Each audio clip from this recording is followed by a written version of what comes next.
بسم اللہ الرحمن الرحیم۔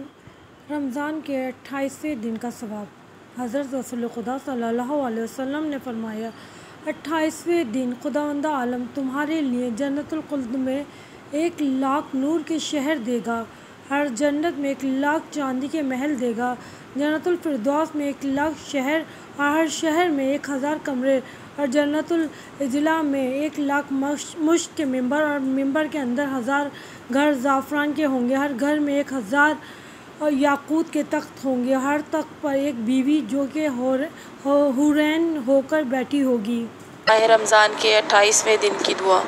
بسم اللہ الرحمن الرحیم۔ اللہم وفر حظی فیہ من النوافل واکرمنی فیہ بإحضار المسائل وقرب فیہ وسیلتی الیک من بین الوسائل یا من لا یشغلہ الحاح الملحین۔ صدق اللہ العلی العظیم۔ اے اللہ، آج کے دن نفلی عبادت سے مجھے بہت حصہ دے، اور اس میں مجھے مسائل دین یاد کرنے سے عزت دے، اور اس میں تمام وسیلوں میں سے میرے وسیلے کو اپنے حضور قریب تر فرما۔ اے وہ ذات جسے اصرار کرنے کا اصرار دوسروں سے غافل نہیں کرتا۔